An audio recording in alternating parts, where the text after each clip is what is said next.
بنی اسرائیل میں ایک عبادت گزار شخص تھا جو لوگوں سے الگ رہ کر عبادت کیا کرتا تھا۔ وہ ایک طویل مدت تک اپنی عبادت گاہ میں عبادت کرتا رہا۔ بادشاہ صبح شام اس کے پاس حاضر ہوتا اور اس سے حاجت وغیرہ پوچھتا تو وہ جواب میں کہتا کہ اللہ عز و جل میری حاجت کو زیادہ جانتا ہے۔ اللہ عز و جل اس کی عبادت گاہ پر انگور کی ایک بیل اگا دی جس پر روزانہ انگور لگتے۔ جب اس عابد کو پیاس لگتی تو وہ اپنا ہاتھ بڑھاتا تو اس سے پانی بہہ نکلتا، وہ اسے پی لیا کرتا۔ کچھ عرصے کے بعد مغرب کے وقت ایک حسین و جمیل عورت اس عابد کے قریب سے گزری تو اسے پکارنے لگی، اے اللہ عز و جل کے بندے۔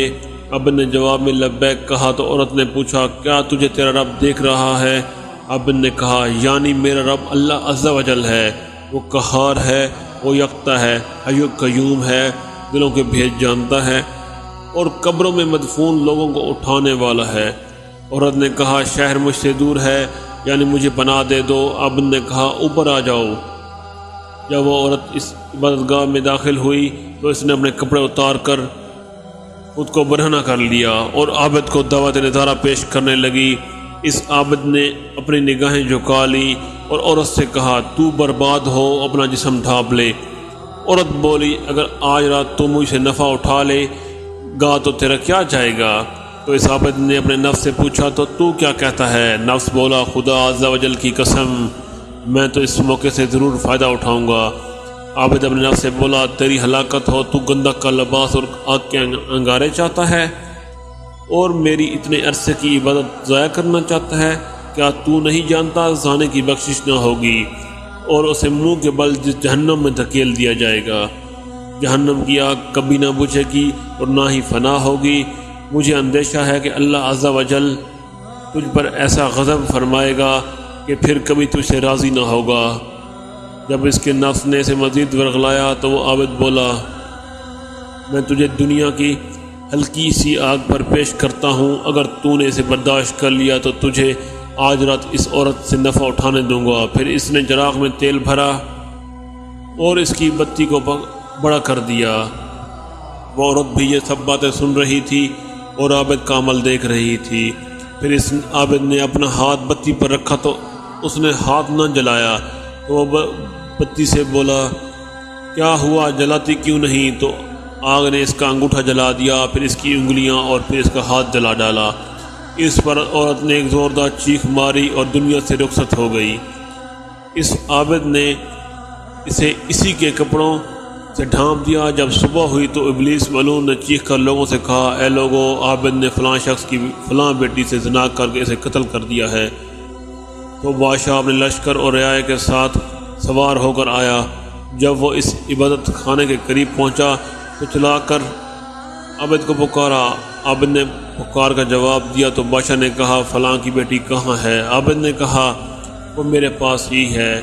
بادشاہ بولا، اسے میرے پاس بھیجو۔ عابد بولا، وہ تو مر چکی ہے۔ بادشاہ بولا، جب وہ زنا پر راضی نہ ہوئی تو نے اسے قتل کر دیا۔ پھر اس عورت کو وہاں سے اٹھا لیا گیا اور عابد کو قید خانے میں ڈال دیا گیا۔ وہ لوگ زانی کو آرے سے کاٹ دیا کرتے تھے۔ اس عابد کا ہاتھ آستین میں چھپا ہوا تھا، وہ انہیں اپنا قصہ نہیں بتا رہا تھا۔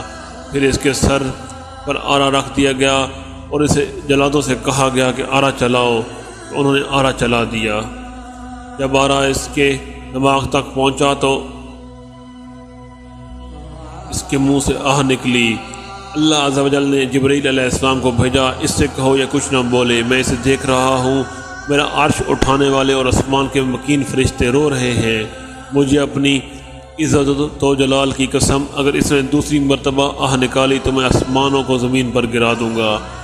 تو اس نے مرتے دم تک نہ ہی کوئی آہ نکالی اور نہ ہی کوئی اور بات کی۔ جب اس کا انتقال ہو گیا تو اللہ عز و جل نے عورت کی روح واپس لوٹا دی۔ تو وہ بولی، خدا عز و جل کی قسم، یہ مظلوم تھا، اس نے زنا نہیں کیا تھا، میں ابھی تک کنواری ہی ہوں۔ پھر اس نے لوگوں کو پورا واقعہ سنا دیا تو انہوں نے عابد کا ہاتھ دیکھا تو وہ عورت کے بیان کے مطابق جلا ہوا تھا۔ وہ لوگ بولے، اگر ہمیں معلوم ہوتا تو ہم ہرگز اسے نہ چیرتے۔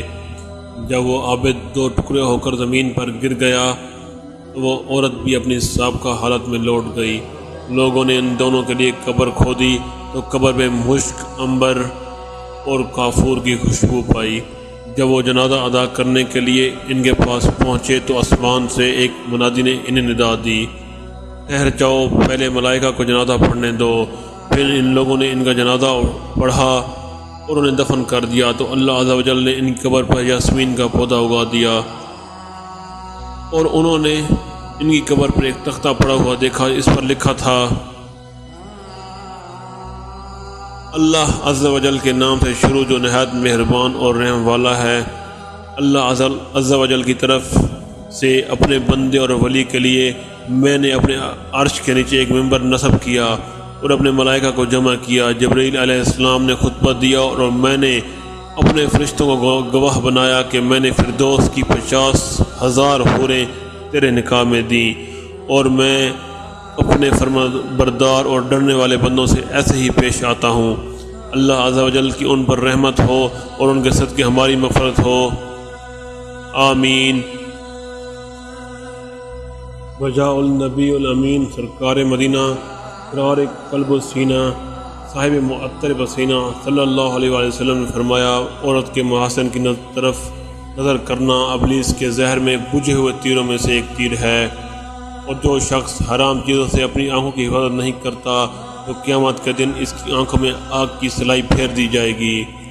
نور کے پیکر تمام نبیوں کے سرور صلی اللہ علیہ وسلم کا ارشاد پاک ہے، عورت کے محاسن کی طرف نظر کرنا ابلیس کے زہر میں بجھے ہوئے تیروں میں سے ایک تیر ہے۔